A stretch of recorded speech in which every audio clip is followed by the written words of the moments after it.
그 말을 받자마자 나는 바로 틴더 앱을 탈퇴하고 그리고 그 사람이 처음에 있던 번호까지 차단을 했습니다. 그리고 바로 신고를 하러 갔습니다. 왜냐면 내가 봤던 게 보면 피 같았기 때문에. 그리고 함께 경찰과 그 집에 다시 갔을 땐 경찰이 이런 이야기를 했습니다.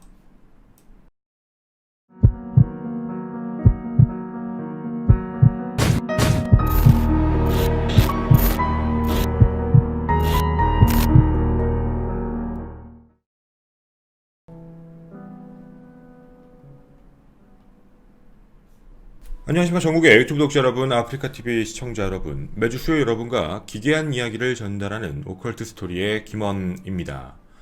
오늘 여러분과 함께 레딧에 올라왔던 내용, 그 무서운 내용들을 함께 자세히 안내를 좀 해드리고자 합니다. 오늘 내용은 괴담이라기보다는 실제 사건화됐던 내용이기도 합니다. 근데 물론 이 부분을 봤을 때 무조건 이런 소개팅 앱을 쓰면 문제가 생긴다라는 인과관계를 얘기하는 게 아닙니다. 다만 좀 조심해야 될 필요가 있고 이걸 범죄로 악용하는 케이스가 있다라는 점, 오늘 이 내용에서 다 말씀은 못 드렸지만 해외에 나가시는 한국분들 중에 해외의 친구들을 만나기 위해 그 현지에서 틴더 앱을 키시는 경우들도 있는데 이런 경우에도 좀 고민해보고 생각해보고 조심해야 될 필요가 있지 않을까라는 취지로 이 이야기를 전하도록 하겠습니다. 이 글을 썼던 사람은 분명히 얘기합니다. 조심해야 된다. 그리고 생각을 많이 해봐야 한다. 펜실베니아 주립대학교 펜스테이트에 다니는 제임스의 실제 경험담입니다. 그는 자기가 이 학교에 다닌다라는 부분도 분명히 인증을 했던 사람이고, 그리고 이 내용에 대해서도 굉장히 자세하고 디테일하게 남겨놨습니다. 오늘 그게 어떻게 된 부분인지 여러분과 이야기를 시작해 보도록 하겠습니다. 어떻게 보면 굉장히 명문대입니다. 그리고 어렸을 때부터도 공부뿐만 아니라 외부의 활동도 열심히 해서 이 펜실베니아 대학에 들어갔던 제임스는 2015년이 됐을 때 뭔가 다 친구들이 방학 시즌 때 뭐가 고향에 내려간 그때쯤 좀 뭔가 외로웠던 거죠. 해서 당시에 틴더라는 앱을 처음으로 시작을 해보게 됩니다. 그가 썼던 글의 내용을 그대로 읽어드리도록 하겠습니다. 나는 결코 잊지 못할 겁니다. 처음 내가 틴더 앱을 썼던 바로 그날이 2015년 겨울방학이었습니다. 그때 모든 대학교 친구들은 집으로 돌아간 상황이었죠.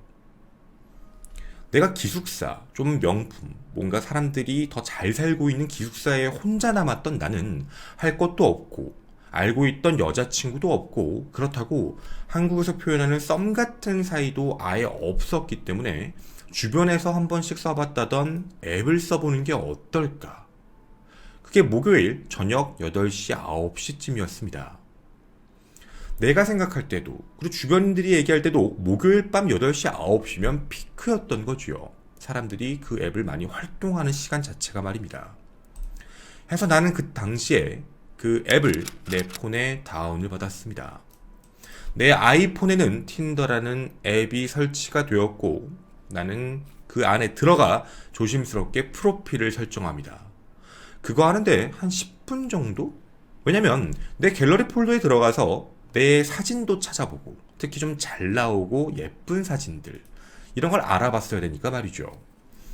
내가 생각할 때 많은 여성들의 관심을 받을 수 있는 사진들 말입니다. 나는 여태까지 전혀 이런 어플리케이션 자체에 대한 경험이 없었고 틴더라는 소개팅 어플도 어떻게 진행되는지는 몰랐는데 분명 명확했던 건 나에 대해서 기록을 하라, 나의 프로필을 기록하라고 적혀 있었습니다. 해서 내가 다니고 있는 지역들, 학교들, 그리고 나의 키는 당시에 6피트, 키가 약 183cm죠. 그리고 하키를 하고 있었다 라고 적었습니다. 그리고 운동하는 걸 매우 좋아하는 사람이다. 더불어 자신의 사진과 함께 프로필 설정을 완료하게 됩니다. 그 이후에 많은 여성들의 사진도 보였습니다. 되게 이쁜 사람들이었죠. 나도 like, 즉 좋아한다라는 표시를 보내서 그게 이어지는 구조였는데 like를 얼마나 많이 보냈는지 모르겠지만 내가 보낸 것 치고는 무언가 같이 됐던 건 아무것도 없습니다. 하나도 매치가 되는 게 없었던 거죠. 슬슬 나의 자존감 자체, 나의 자신감 자체가 점점점 바닥을 찍고 있었습니다. 내가 혼자 생각할 때 나는 뭐 좋은 대학도 다니고 운동도 열심히 하고 키도 괜찮고 되게 괜찮은 사람이라고 생각을 했는데 말이죠. 나는 이해할 수가 없었습니다. 어떻게 단 한 명도 나한테 좋아한다라는 걸 보내지 않는지 말이죠. 오후 내내 밤늦게까지 기다렸지만 어떠한 알림도 오지 않았습니다. 나는 그때 고민을 합니다.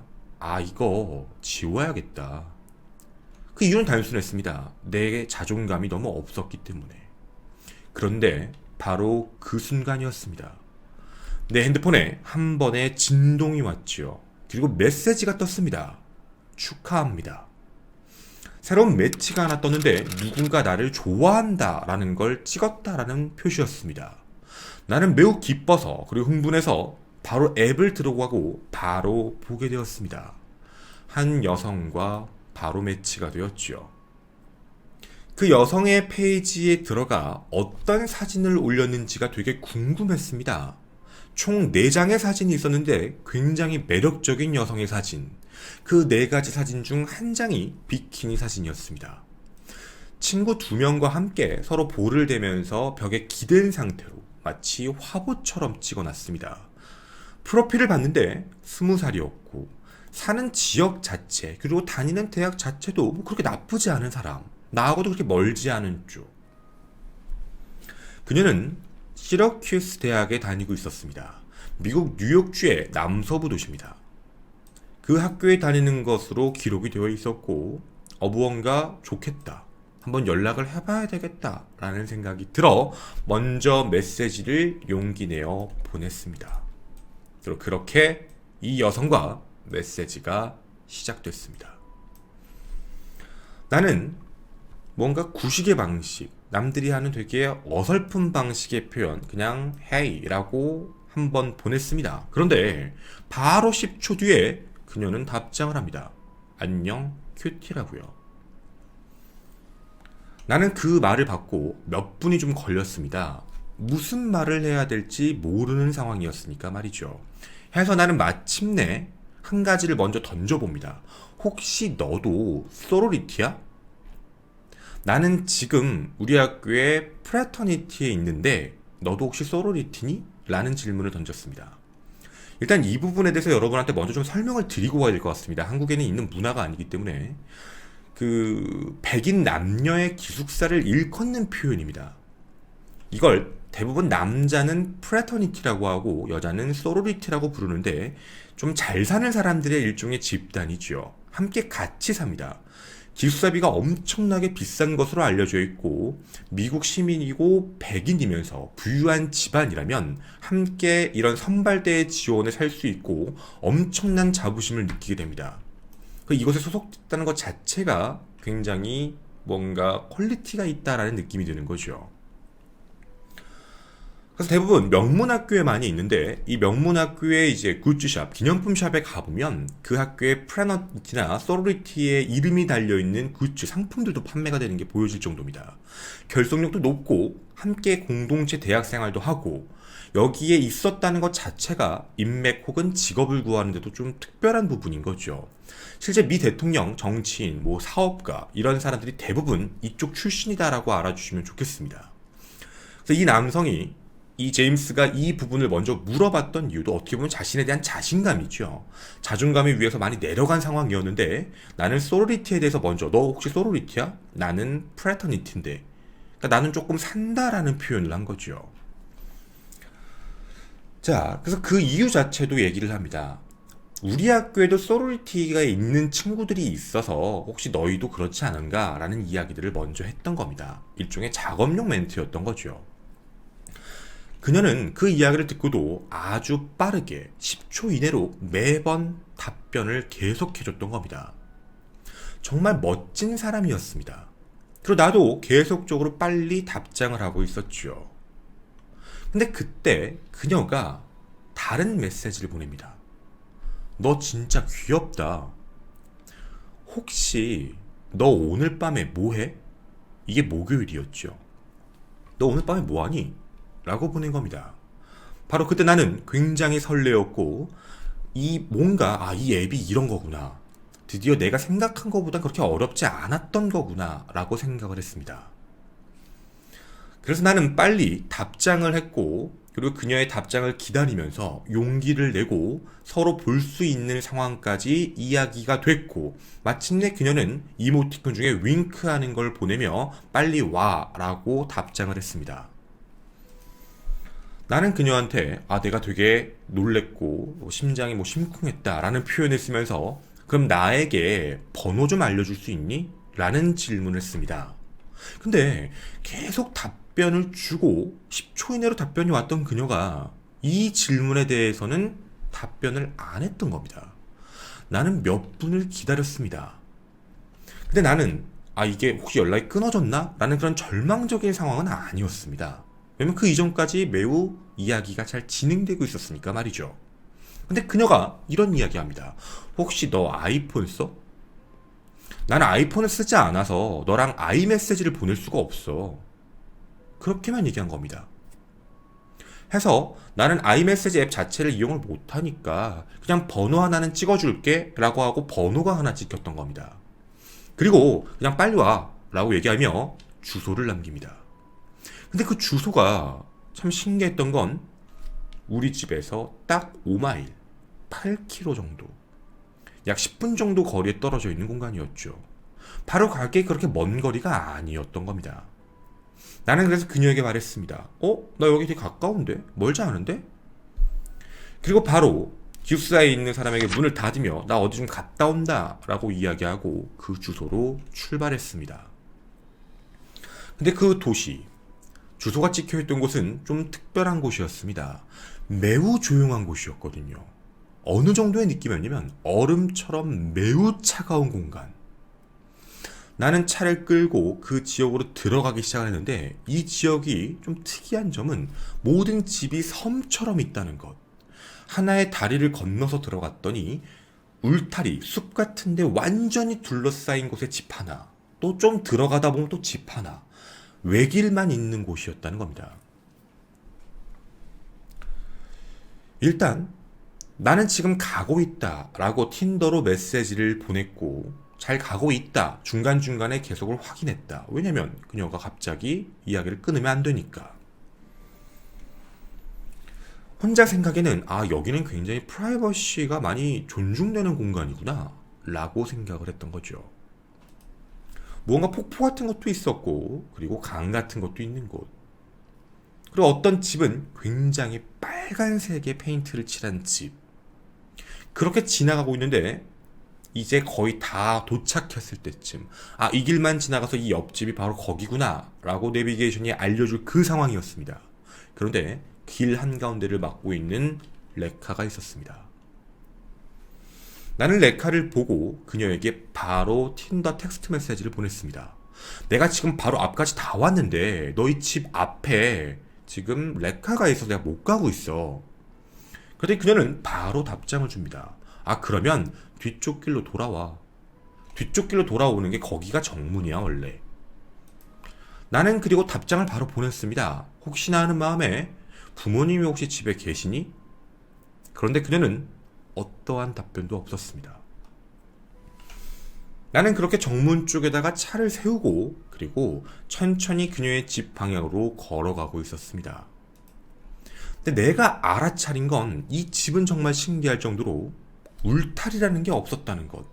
그냥 앞마당 뒷마당이라는 게 아니라 그냥 나무 같은 게 많이 올라와 있는, 구별할 수 있는 펜스 자체가 없었다는 거죠. 앞쪽을 향해 조심스럽게 걷고 있었는데 2층에 있는 창문이 하나 보였습니다. 나는 지나가면서 저 창문이 열려있네? 라는 생각이 들었고 자세히 그것을 응시했는데 커튼이 쳐져 있는 공간이었고 그 커튼이 움직이는 모습이 정상적이지 않았다라는 느낌. 바람이었으면 펄럭일 텐데 바람이 펄럭이는 게 아니라 열려있는 창문 뒤에 뭔가 잡아당기는 느낌처럼 이상한 움직임의 커튼이 보였던 겁니다. 저게 뭐지? 라고 쳐다보고 있는데 바로 그 순간 커튼이 뜯어진 겁니다. 커튼이 위에서 뜯어지며 뭔가 밑으로 떨어졌고 그 커튼 뒤에 어떤 누군가가 서 있던 겁니다. 아, 아까 그 친구구나. 이름도 모르지만 어쨌든 그 친구가 저기 있는 거구나. 나는 바로 그 자리에서 그녀에게 다시 메시지를 보냈습니다. 내 생각에 그녀가 맞다면 나 지금 도착했어 라고 보냈을 때 내 위에 시야에서 보이는 그녀가 핸드폰을 볼 거고 그 불빛으로 아, 이 사람이구나를 충분히 알 수 있는 상황이었던 거죠. 그런데 답장이 안 옵니다. 그리고 그 창문 쪽에 있는 그 누군가도 어떠한 반응 없이 가만히 있는 모습. 내가 분명히 도착을 했다고 보내는데도 말이죠. 약간 무서운 상황이었습니다. 그런데 바로 그 순간 핸드폰에 알람이 옵니다. 어디쯤이야? 그 답장을 보내기 위해 다시 위를 응시하면서 나 지금 앞마당 쪽인데 너 지금 2층에 있는 거 아니야? 그렇게 보냈을 때 그녀는 아, 그럼 뒤쪽으로 와. 뒤쪽에 문이 열렸어. 그렇게 조심스럽게 뒷마당 쪽으로 걸었습니다. 그리고 생각을 했습니다. 뭔가 좀 느낌이 이상하다. 그리고 뒷마당 쪽으로 조금씩 걷고 있는데 무언가 이상한 소리가 들리기 시작을 합니다. 예를 들면 긁는 소리, 무언가 자꾸 긁는 소리 같은 소리. 근데 느낌은 바닥에 긁는 소리. 이게 무슨 소리지? 점점 불안해지기 시작했고 나는 뒷마당으로 들어가는 그 코너 쪽에 바로 돌자마자 머리를 코너의 벽에 대고 조심스럽게 옆을 다시 살펴봤지만 그 누구도 따라오는 사람은 없었습니다. 뭔가 소리 나는데 그냥 내 착각인가? 바람 소리인가? 그런 생각이었고 바로 등을 돌렸을 때 내게 보인 건 뒷문. 근데 그 뒷문은 아주 오래된 유리로 되어 있는 미닫이 문이었습니다. 해서 나는 밖에서도 들어가지 않고 부분적으로나마 안쪽을 들여다볼 수 있는 상황이었습니다. 근데 안쪽을 조심히 살펴보고 있는데 뭔가 이상한 색깔들의 깃발들, 빨간색 깃발들이 집 안에 아주 빼곡할 정도로 차 있다는 걸 확인하게 됩니다. 아니 이게 뭐지? 나는 그 순간 다시 한 번 더 그녀에게 틴더 텍스트를 보냅니다. 만약 이거에 답장이 늦거나 답장이 이상하게 오면 바로 들어왔던 대로 나가야겠다. 너무 기분이 안 좋았으니까 말이죠. 그렇게 텍스트를 보냅니다. 그런데 이렇게 했던 거죠. 나 지금 뒷문이야 라고 보내는데 그녀는 10초 만에 답장을 다시 씁니다. 이렇게 말이죠. 어디야? 그 다음에 나왔던 글. come in. 들어와. 뭐 뒤에 있으면 들어오면 되지 뭐 어때. 뭔가 느낌은 쎄했지만 아 어쩔 수 없겠다. 뭐 어쨌든 답장은 왔으니까 별게 아니겠지라는 생각에 조금 꺼림칙했지만 문을 열고 그 안에 한 발자국 문을 발 디디고 머릿속에 든 생각은 하나였습니다. 전화해보자. 일단 전화를 해보자. 어디 있는지 모르니까 만약에 이 근처에 있으면 전화벨이 울리거나 뭐 다른 느낌이 오겠지. 진동 소리가 들리겠지.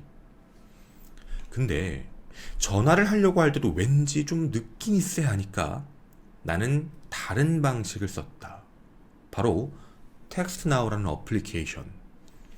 아이폰에 있는 앱인데 과거에 한국에서도 카카오톡 계정을 여러 개를 만들기 위해 썼던 분들이 많이 계십니다. 즉 번호를 새로 부여해 주는 거죠. 번호를 새로 부여받은 겁니다. 그걸로 가짜 전화번호로 전화할 수 있게 만들었던 거지요. 그래서 나는 그 어플을 켜고 다음 번호를 입력한 뒤 알려준 번호로 전화를 했다.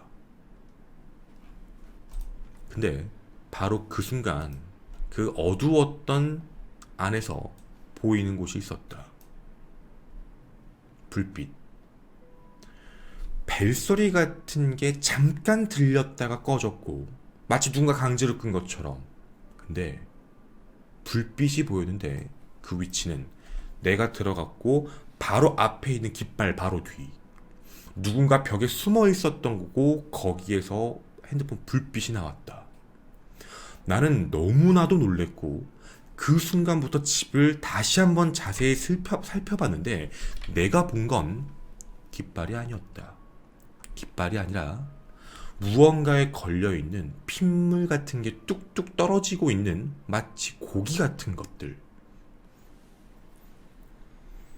난 그 순간 다리가 풀렸고 최대한 바로 도망치면 잡히고 일이 생길 것 같다는 느낌 때문에 일단 주의를 끌어야겠다라는 생각이 들었다. 해서 나는 먼저 다시 메시지를 보냈습니다. 아, 잘 안 보인다. 정확히 어디 있는 거야? 나 어느 쪽으로 들어가야 돼? 그때 바로 왔던 답장. 그냥 네가 보이는 장면 앞으로 들어와. 너 앞에 있는 거 뭐 크게 신경 안 써도 돼.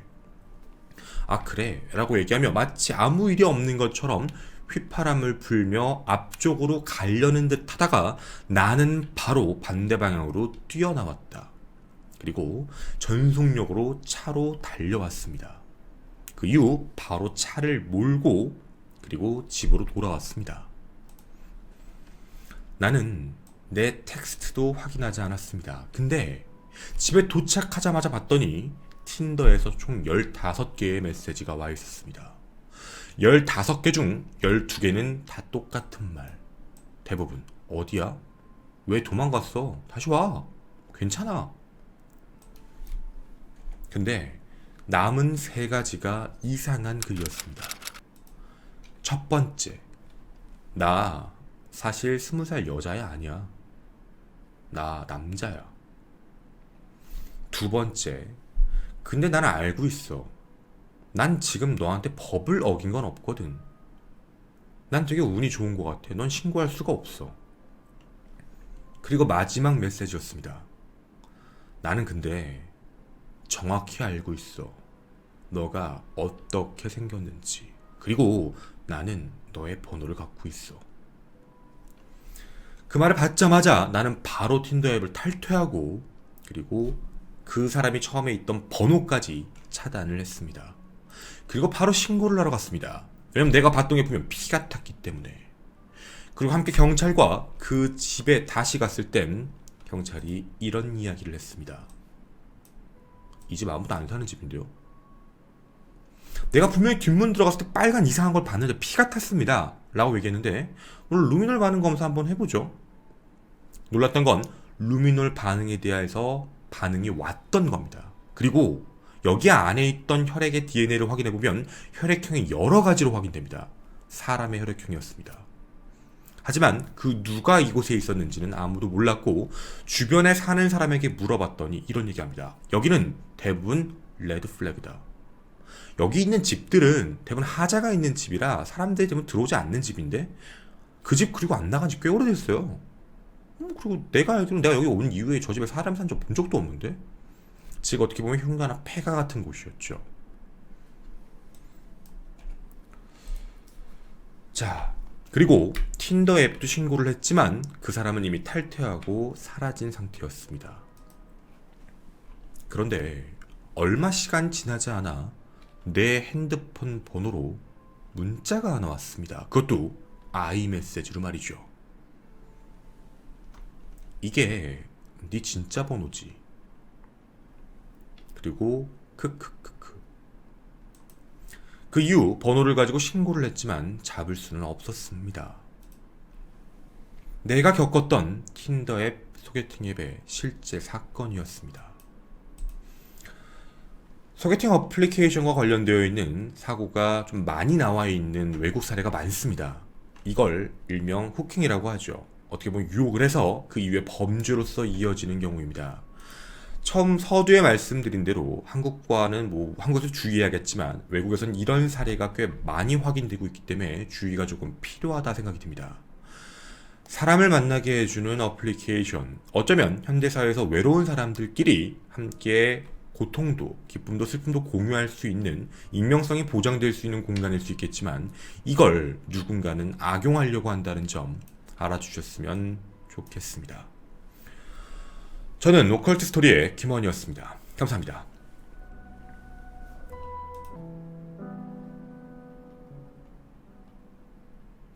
저희도 이거 그냥 외부에서도 들었던 내용들로 함께 하는 건데, 이게 사실 외부에서 좀 사건 사고가 좀 많이 터졌어요.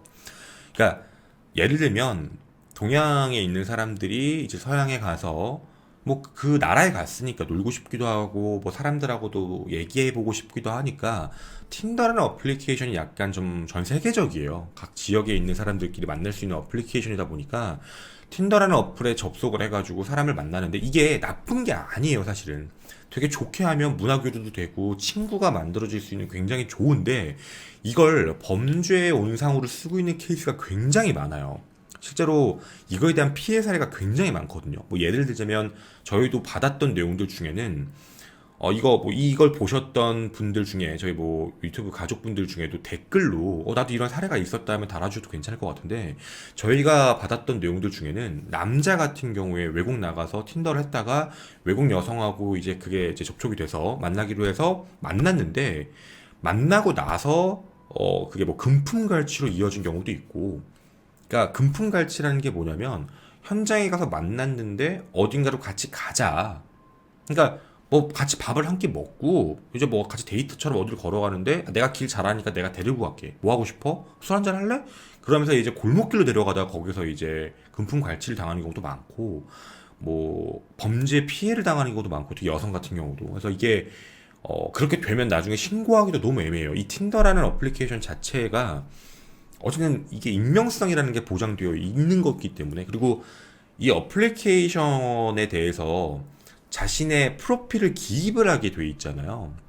도용권도 굉장히 많고 거기 있는 게 100% 진실이라고 보기가 되게 어려워요. 저도 개인적으로는 이제 가끔 도용을 당하는 경우도 있는 사람이고, 여러분도 도용을 당할 수도 있어요. 난 그런 걸 한 적이 없는데 거기에 이제 야, 네 사진 봤는데 라고 하는 사람들도 있는 거고.